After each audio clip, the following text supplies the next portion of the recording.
حضور صلی اللہ علیہ وسلم نے نا فجر کی نماز پڑھائی، فجر کی.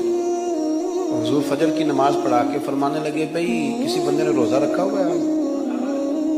حضرت عمر کہتے ہیں رات کو میرا ارادہ تھا رکھوں، اور سویرے پھر میں نے گرا دیا، نہیں رکھا. حضور نے دوسری دفعہ پوچھا بھائی کسی نے روزہ رکھا ہے؟ حضرت صدیق نے ہاتھ کھڑا کیا، اس کی یا رسول اللہ میں نے رکھا.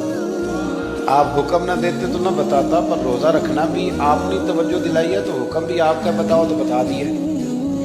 حضرت عمر کہتے ہیں حضور نے تو فجر کی نماز پڑھائی، فجر کی.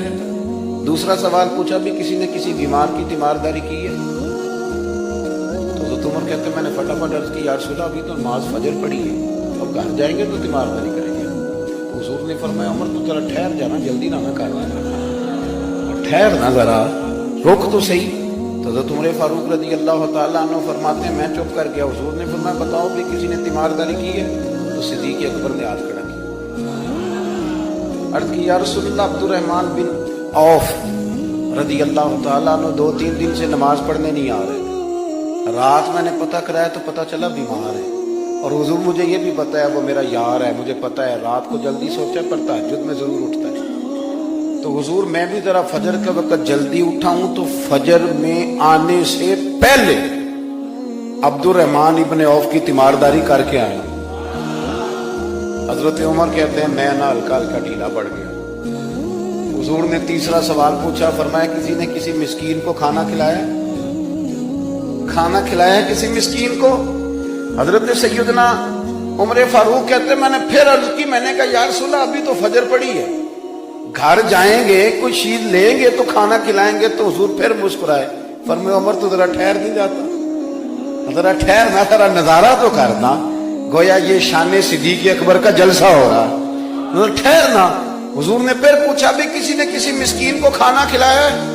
تو حضرت عمر کہتے ہیں لوگ سارے دائیں بائیں دیکھ رہے تھے اور میں چپ کے ابو بکر کو دیکھ رہا تھا، کہ مجھے پتا تھا کہ بولنا اسی نہیں ہے، اور دل میرا کر رہا تھا کہ کہہ دوں دیو جناب جواب، دل میرا کر رہا تھا. وہ سمجھ گئے تھے کہ سونا راضی کن کاموں میں ہو، بس یہ نقطہ انہوں نے پا لیا تھا.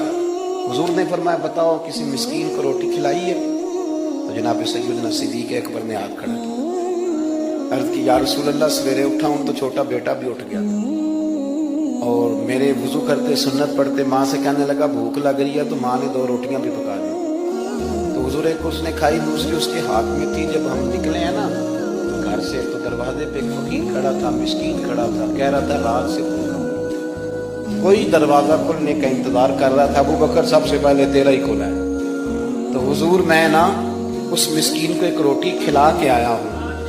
حضرت عمر فاروق کہتے ہیں میں نے گردن جھکا لی، اور میرے رسول کریم نے فرمایا اے اللہ میرے ابو بکر پہ رحم فرما، اللہ میرے ابو بکر پہ. وہ سمجھ گئے تھے، مزاج شناس سمجھ آ گئی تھی کہ حضور کن باتوں میں، اور نا اپنے اوپر وہ سارا کچھ طاری کر لیا تھا. انہوں نے طاری، ان کی ادائیں بالکل ڈھل گئی تھی نبی پاک کی ادائیں.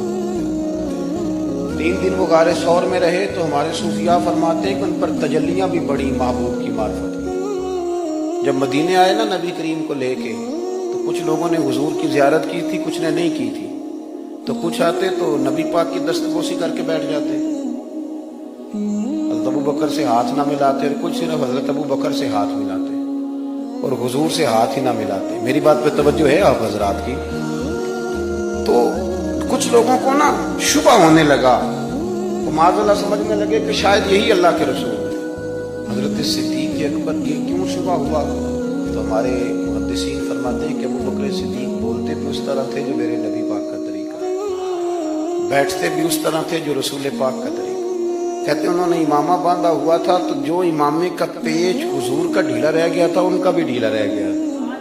اس طرح اپنے آپ کو مزاج میں ڈھالا تھا، تو من شدی من تو شدہ، میں اس طرح ڈھالا تھا مزاج میں، اس طرح کہ کوئی فرق ہی نہیں نظر آتا تھا. وہ کہتے ہیں جب حضرت ابو بکر صدیق نے دیکھا نا کہ لوگوں کو تو شک ہو رہا ہے، کوئی میرے ساتھ ہاتھ ملا کے بیٹھ جاتے ہیں، تو حضرت صدیق اکبر نے کہا کوئی ایسا کام کرنا چاہیے کہ پتہ چلے آقا کون ہے، غلام کون ہے. اٹھے، کندھوں پہ چادر تھی، وہ اتار کے نا تو حضور پہ سایہ کر دیا. لوگ وہ پتہ چل گیا کہ سایہ کرنے والا کوئی غلام ہے، اور جس پر سایہ کیا جا رہا ہے وہ آقا ہے. کیا خوبصورت نقطہ لکھا ہے مفسرین نے